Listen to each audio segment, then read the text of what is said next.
This is Feminist Wellness, and I'm your host, nurse practitioner, functional medicine expert, and life coach, Victoria Albina. I'll show you how to get unstuck, drop the anxiety, perfectionism, and codependency so you can live from your beautiful heart. Welcome, my love. Let's get started. Hello, hello, my love. I hope this finds you doing so well. I am loving that it's getting colder out. Ooh, I love waking up and seeing the beautiful leaves changing color out my window, taking Ziggy Star Dog, our terribly behaved little chihuahua who I love so much, out for a nice walk in the crisp air.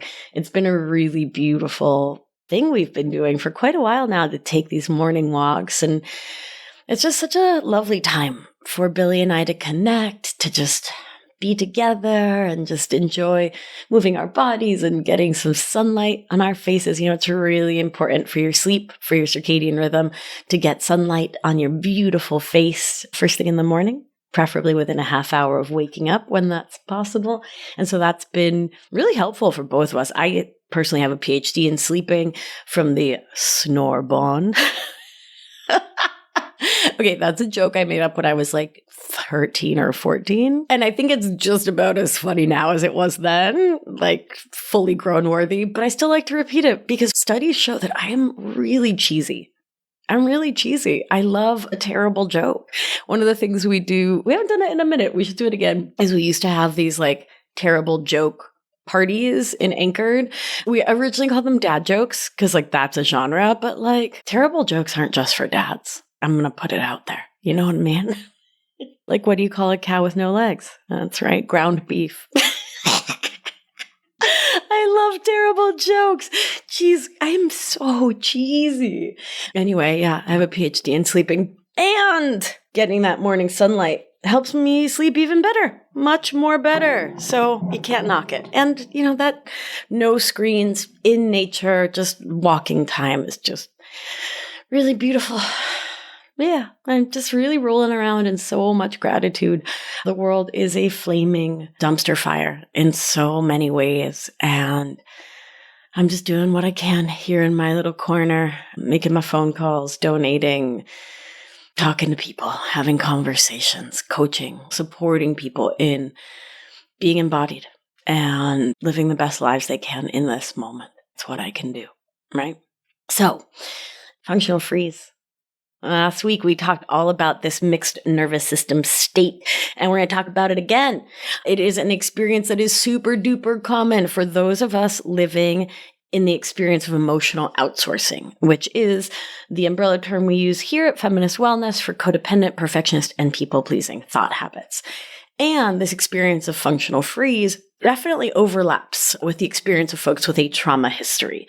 Growing up in households with codependency, perfectionism, people-pleasing, with those thought habits, those survival skills, can be traumatic. No matter how loving or caring your grown-ups were, even if they did their absolute best, you can still have learned that functional freeze was the best choice for your survival in your family system, in your society, in your culture. So today in part 2, we're going to talk about how it got this way. If you haven't listened to part 1, I highly recommend it. And if you're brand new to all this polyvagal and nervous system talk, then I'd also recommend you check out episode 244, Polyvagal Theory, the Secret to Understanding Yourself, to get the skinny on all the polyvagal words. We use a lot of the words. And I can imagine if you're like, wait, I'm totally new to this, it would be pretty confusing to be like, wait, what's a dorsal? Do I has one? What is it? Do I want one? Is it on sale? Where do I get it? So learn the words, or at least get sort of like a little notion of them. It'll help. Today, we are actually going to be doing less of the like sciencey science like we did last week. We're going to be talking more about the lived experience of functional freeze. So as a quick recap, last week we talked about what functional freeze is. We defined it. We talked about what it looks like. and defined it as a state of chronic dysregulation or imbalance between the sympathetic, so here are the words, right? The sympathetic, which is fight or flight, and parasympathetic, rest and digest, branches within the autonomic nervous system, the ANS, which is responsible for regulating bodily functions not under conscious control. So all the stuff that happens without your thinking about it: heart rate, digestion, stress response, thyroid, adrenals, pineal gland, on and on and on. It also has a huge impact on our mood, our emotions, our sensations, our feelings. So functional freeze is a mixed nervous system state that is part sympathetic while also being part dorsal, which is paradoxical, right? You shouldn't be all revved up but all shut down, but you are. It's when your foot is on the proverbial nervous system gas, all revved up in sympathetic fight or flight about the world, all its people and things. You're hypervigilant. You're hyper aware of others, hyper focused on how you're being perceived and experienced, how others think and feel about you. You're anxious, worked up, nervous, buzzing inside, but you may not even feel it. You might not tell the story, I'm anxious, I'm buzzing, because you're so used to this high level of stress hormones. But meanwhile, if we did some fancy pants lab work, your cortisol, your stress hormones would probably be through the roof, or at least wicked imbalanced, because you're in this sympathetic state. You might just be so used to it, you don't even register it. Meanwhile, at the same time, your same nervous system that's so revved up also has a foot firmly on the brakes in the nervous system state known as dorsal. Dorsal vagus, dorsal shutdown, aka freeze. And so you're frozen about your inner life, your emotions, your true desires, your inner voice, on and on. So you're hyper-focused outside of you and shut down, checked out, not present to you. When you're in functional freeze, you're a ghost of yourself, walking around functional in the world, doing and achieving and succeeding, and wow, look at you, while being frozen inside yourself, to you and your experience of the world. It's like your feelings are none of your own business, and you don't remember a time you really felt your feels in your body, and you're not exactly even sure how to feel your feels because it's just not what you do. This can look like having delayed emotional responses or delayed access to your feelings, like feeling numb in the moment and then having a flood of emotions or understanding in hours or days or even years after an experience. That's often a sign that you're walking around in some degree. Remember, all this nervous system stuff, it's all a spectrum. It's all a matter of degrees, right? You're not all one thing or all another. It's degrees, right? So that can be a sign that you're in some degree of functional freeze, which can most definitely be a response to stress, distress, and trauma in childhood or at any point in life. And I would imagine that this sounds very familiar to you if you came back for part 2, right? And I'll share again that this is how I lived most of my life, in functional freeze, which I also call somatic self-disconnection. And I'm talking about it in so much detail, and I'm taking so much time to be with this, to explain this, to make sure you get this, because my life is approximately 473 majillion% better now on the other side of this super painful way of experiencing life. My passion is to coach folks, especially humans socialized as women, to recognize, honor, and shift this functional freeze way of living, to move from somatic self-disconnection back into connection with self. So I'm excited to keep talking about it. I hope you're enjoying listening to it. If you are, let me know. Drop me a little line, podcast@victoriaalbina.com. On the gram, you can find me. I give really good gram at Victoria Albina Wellness. Drop me a little DM. I want to hear about it. Okay, so I think we're pretty clear here in part 2 on this pattern not being a super great way to live, which for me then always begets the question, how did it get this way? So, as children, one of the most important tasks for our nervous system is to understand where safety comes from, what safety means for us, how to get it, how to keep it, and whether it'll stick around or not. When our little kiddo selves aren't attuned to the way we need, it makes sense that our tiny nervous system, so new and unsure of ourselves and our people and where safety may come from, it makes sense that our nervous systems might get derailed in a way. Instead of believing that it's safe for us to live in ventral vagal, the safe and social part of the nervous system, that we can trust that we will be rescued and protected and made safe, if that doesn't feel true, then our smarty pants nervous systems might realize the need to move into a more vigilant state in order to get through, while also, sadly, often coming to the realization or the belief that it's not okay to be ourselves, that our feelings are too much or a burden or a problem or just in general are like not okay to have. So being smart as we are, we shut our feelings down. We go into freeze within ourselves, functional on the outside, frozen on the inside. So if we grow up thinking that love is conditional, if we grow up with stress, distress, or trauma early in life, if we grow up and as adults find ourselves in chronic stress, high-stress environments due to personal life circumstances, external factors like work-related stress, social inequality, poverty, racism, sexism, misogyny, homophobia, if we grow up believing and come into adulthood knowing that the love we have received is conditional on how we show up and is not based on the inherent perfection of who we are, hypervigilance makes sense. We grow to believe we need to constantly be looking outward so that we will catch the slightest hint that love will be taken away. Because what does that lead to? Abandonment. And what does that lead to? Well, dying cold and alone on a mountaintop, right? And so cognitive survival skills like perfectionism, fear of failure, persistent negative thinking, these can all continue to contribute to our functional freeze by stoking the flames of our chronic stress and heightened vigilance. So my loves, we know this sucks. There's no two ways about it. And what I want to do is look at some examples, because I think it can be really easy to beat ourselves up for living this way once we realize, like, oh, snap, I've been in a functional freeze for quite a while. God, what is wrong with me? And what I want to do is to support you in dropping the what is wrong with me bit, because A, number one, nothing. B, number two, not a darn thing. C, number three, nada, ya te dije nada. Translation, nothing, I already told you nothing. No hay nada, nada, nada mal con vos. You are perfect. You were born that way. And functional freeze is a brilliant survival skill. So let's look at functional freeze through the lens of human experience. What you'll see in these examples is that functional freeze isn't something that happens with a boom and a bang. It's generally not an acute trauma that tends to lead to a human adopting this nervous system state of functional freeze as their steady state.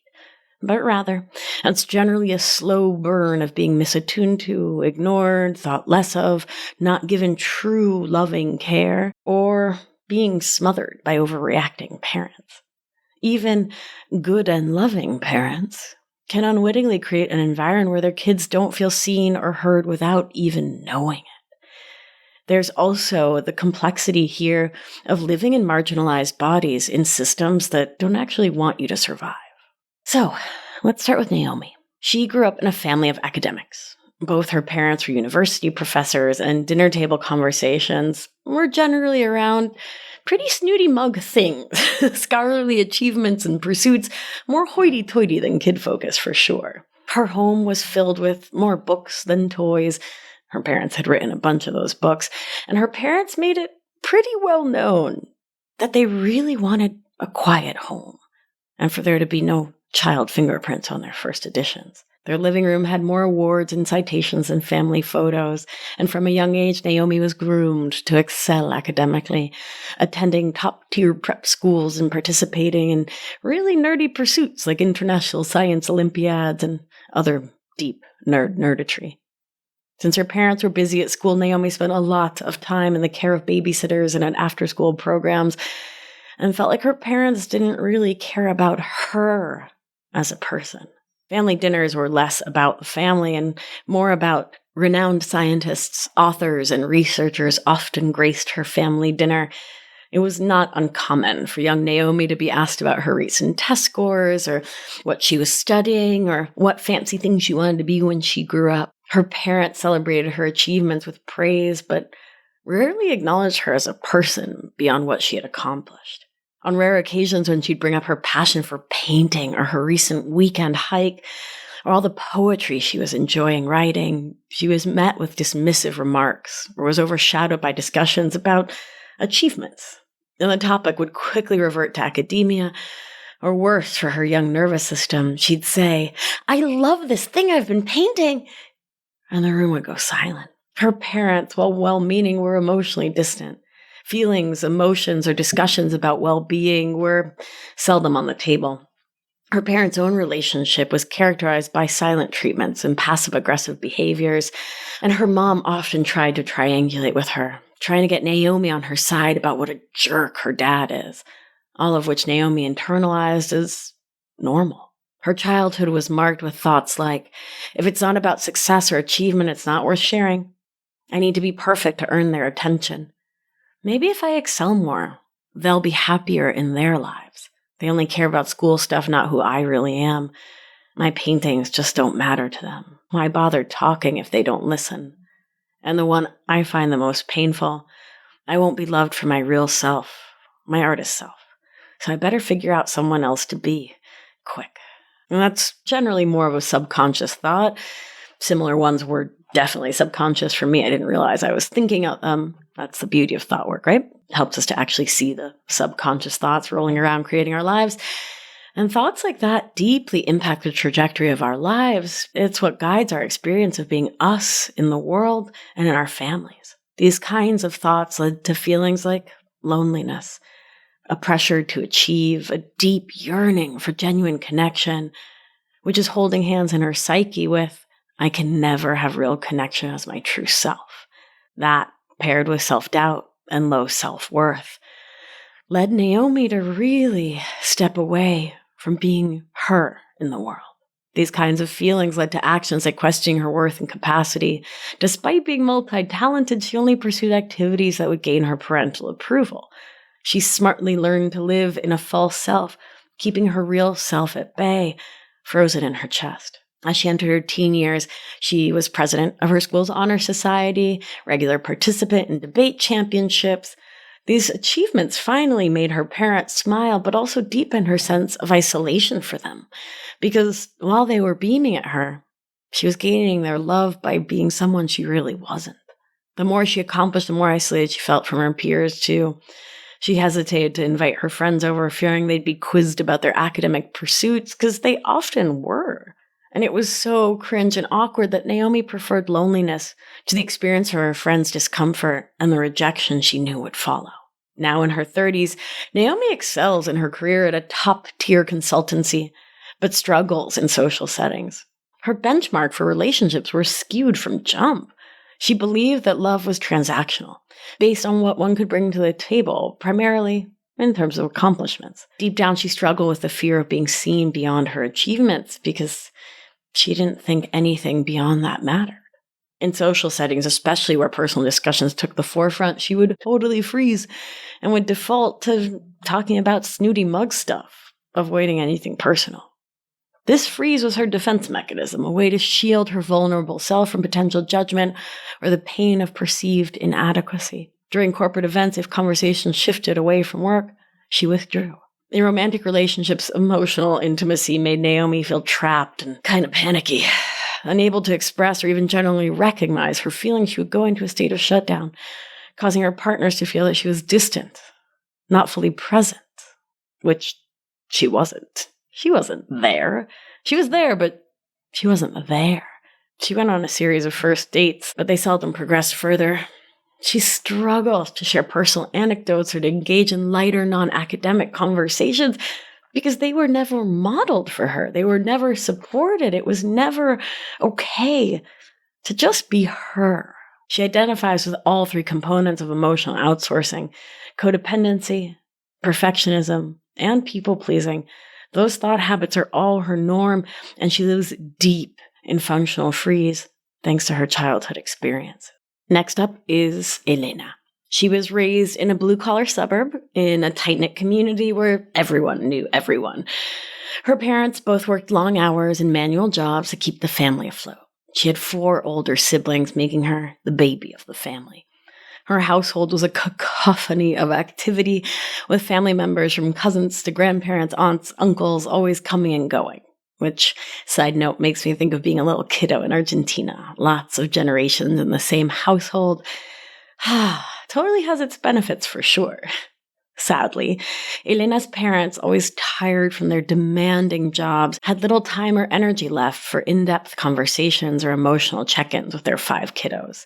While they worked super hard and did their absolute best to provide for their children's physical needs, emotional nurturing took a back seat, as it had with their own parents.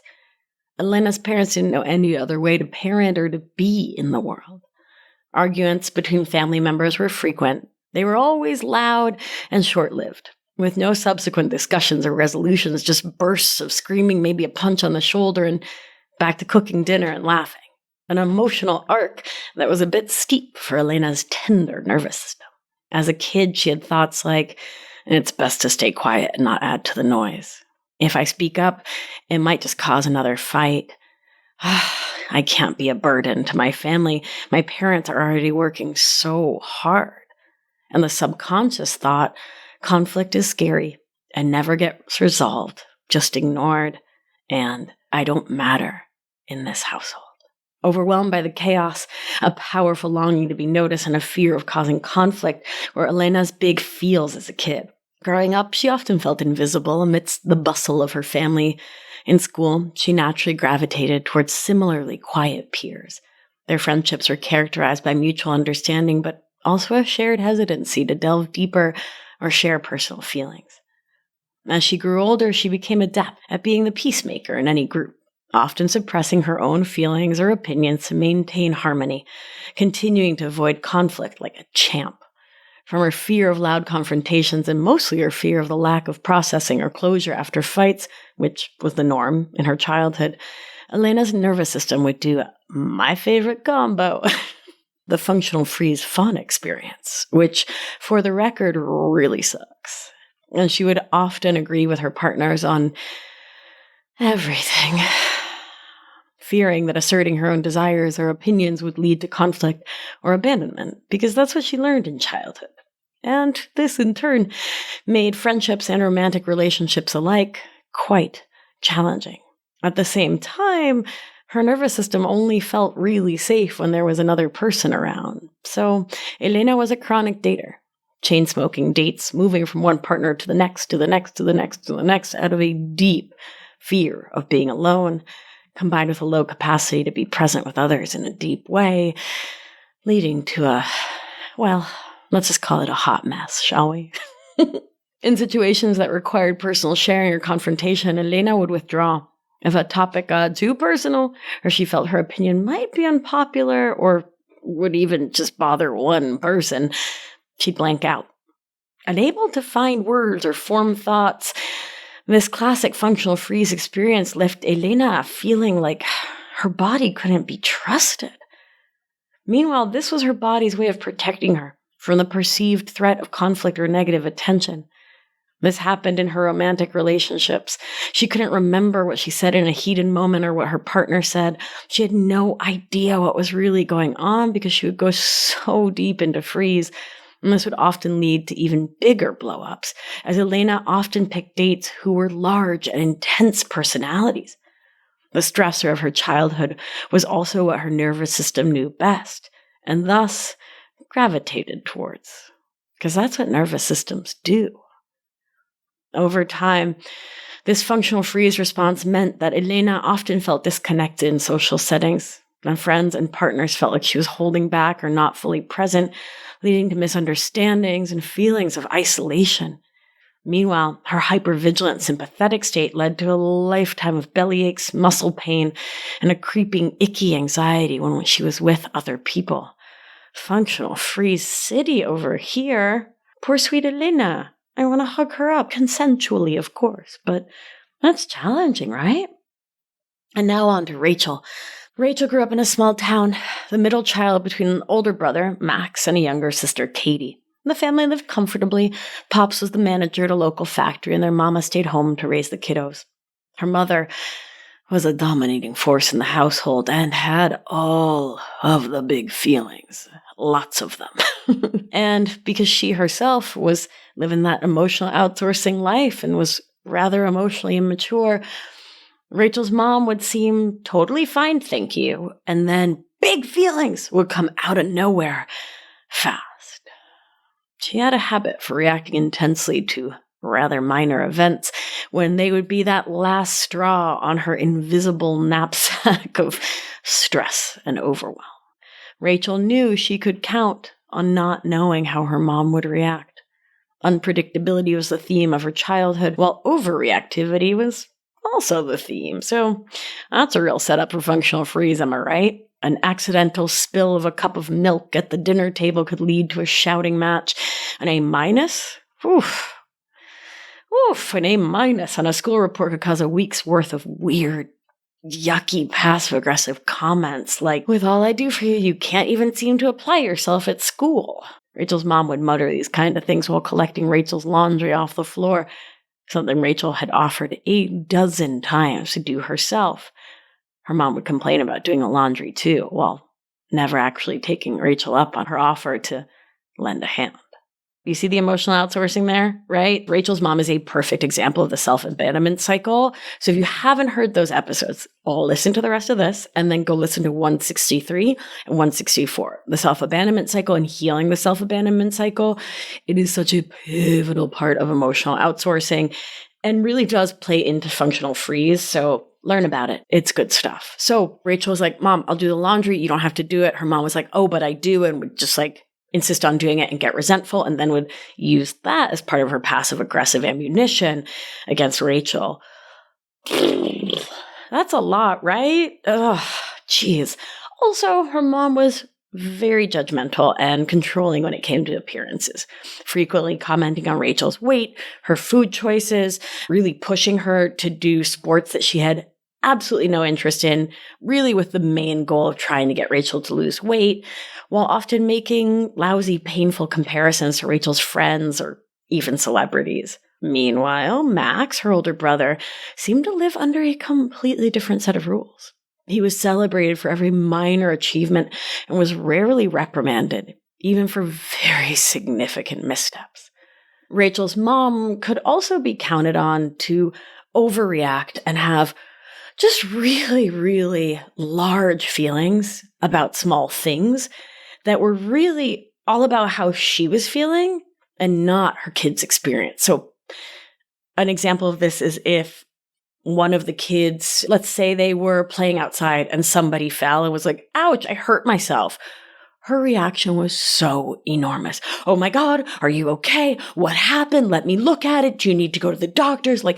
Huge reactions, which then on the backside would also turn into anger. "I can't believe I have to deal with this. What's going on? Can't you be more careful?" Right? So it was this intense worry, but then also Rachel's mom was stuck in the self-abandonment cycle. She was then also really resentful and pissed off that she had to take care of her kids. Right? So that huge reactivity, and especially when paired with anger or annoyance or resentment or frustration, but even just the huge overreactivity, that alone tells a child's nervous system, hide yourself away. Don't feel your feelings. Hide your feelings. They're not safe. They're not okay. They are a problem. Right? Her childhood thoughts were, "I can never do anything right. Wow, Max must be so much more important than I am. Mom will get mad if I eat this. I have to hide my feelings so I don't freak Mom out." Subconsciously, what she learned was, I don't matter. My grades, my looks, my weight, all of that matters. But me, my true self, nah. The feelings she felt were constant anxiety, feelings of inadequacy, resentment towards her brother and her mother, suppressed anger towards her mom, a deep worry that her feelings were way too much. She felt abandoned by her father. She knew he was working hard, but also where was he while this was all going on? She developed a keen and wild capacity to read the room from a young age. hypervigilance, always gauging her mother's mood before speaking, acting, looking up from her phone. This hyper-awareness made her exceptionally tuned in to the emotions of those around her, but at the expense of her own emotional expression, which she suppressed her connection to in order to focus on everyone else in the room. In school and later in college, she chose friends who were more passive, avoiding dominant personalities reminiscent of her mother. She became the caretaker in most of her relationships, always ensuring others were okay, but rarely voicing her own needs or feelings. Romantic relationships mirrored her family dynamic. She often found herself with controlling partners, playing the role of the appeaser, much like she did with her mom growing up. Whenever confronted or placed in situations where her opinion was sought, Rachel would also blank out, a wall going up in her mind. Oof, God, I remember that feeling like it was yesterday. Y'all, I think a lot and fast, and I talk a lot and fast. And just to think back to those functional freeze blank wall moments, oof, it's intense. Just to not have access to any words. Whew. All right, back to Rachel. This functional freeze became her default response to any form of potential confrontation. Her fear of explosive reactions, shaped by her mother's volatility, meant she would often remain silent or agree with others even if she felt differently. Over time, this took a toll on her self-worth and led to feelings of isolation as those around her felt that she was distant and uncommunicative, all of which strengthened her functional freeze state. Rachel also didn't know how to accept help. Remember, when she said, "Mom, I'm hurt," she got panic. She got freak out. She got banana boat, like full freak out. So when she was hurt, when she was upset, when she was sad, when she was lonely, when she wanted or needed help, she kept her little mouth shut. She kept it quiet. She kept it to herself. She kept it private. And in that process, she suppressed her own capacity to receive love. And receiving love and care became, well, just not something she did. Thank you very much. She's fine. Do you need something? Can I get you something? Do you need a cup of something? Do you need help? Hey, how are you? How's work? Tell me all about it. So of course her romantic relationships felt one-sided. Of course she felt like no one took care of her because she never let them. And so eventually they stopped trying. And, it makes sense. Her nervous system was just doing what nervous systems do and would look for folks who frankly didn't want to show up for her. This is what often happens. People living in functional freeze become givers and attract takers. On the other hand, her sister Katie, she checked the entire way out in her relationships, choosing partners who had that same domineering streak their mom had, dating go-getters who would get it done so she could dissolve into the couch, buffering with TV, checking out of reality because she learned in childhood that her opinions, needs, wants didn't really matter if they weren't aligned with her mom's. So she realized she didn't really matter at home. She allowed others to take over and run her life and would freak out like her domineering mother if her partner asked her to participate emotionally or physically in the relationship or household. Like their mom, Katie would gaslight partners who asked for her to do things any differently because being checked out and not present was her safe place. And being asked to be a real person in a relationship was way too scary. Let's take a breath. We're going to breathe in, long, slow out. If it is safe for you to stand up, if that is within your physical capacity, give your body a little shake. That was a lot. There's a lot to identify with there, right? Yeah. Give your body a little shake out. Come back into the present moment. Orient yourself to the here and now. You're all right, baby. You're here. It's okay. While there was a lot to identify with there are so many other lived experiences that can lead to functional freeze. I mean, there was just 3 examples that I put together from my lived experience from my clients in Anchored, my 6-month coaching program. I have coached hundreds of women over the years, so I pulled together these experiences and I tried to keep them really, really simple, right? So we could see ourselves. And I will say we didn't even touch on the complexity of living in a marginalized identity in the patriarchy, white settler colonialism, late stage capitalism, neo-feudalism.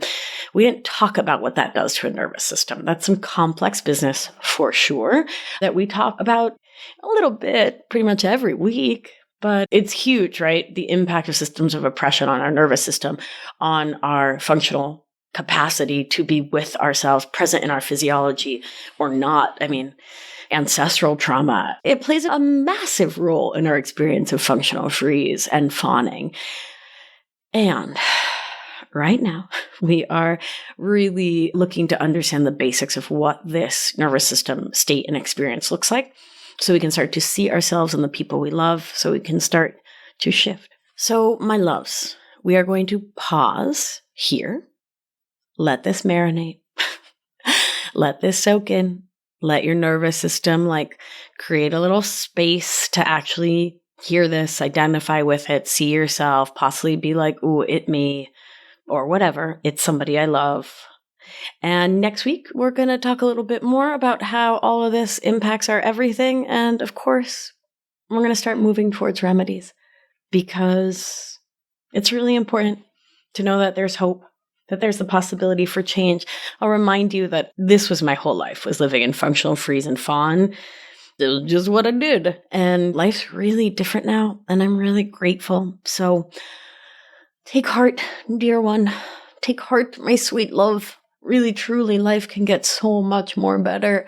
I love my life now. Life used to feel really challenging, and my life did not feel like a life I wanted, a life I enjoyed, a life that was good and healthy for me. And it really does now. It really, really, really does now. And that is just, it's just magnificent. And I'm so excited to talk with you about some of the things I did to really step out of this mixed nervous system state, to step from somatic self-disconnection into somatic connection. So make sure that you are following the show, you've subscribed to the show so you don't miss a thing. You don't want to just stay for the challenging bits and miss the fun, huh? Or maybe you do. If you do, then don't listen next week. I highly recommend against it. All right, my beauties, my loves. Let's do what we do. Gentle hand on your heart should you feel so moved. And remember, you are safe. You are held. You are loved. And when one of us heals, we help heal the world. Be well. I'll talk to you soon. Thank you for listening to this episode of Feminist Wellness. If you want to learn more all about somatics, what the heck that word means and why it matters for your life, head on over to victoriaalbina.com/somatics webinar for a free webinar all about it. Have a beautiful day, my darling, and I'll see you next week. Ciao!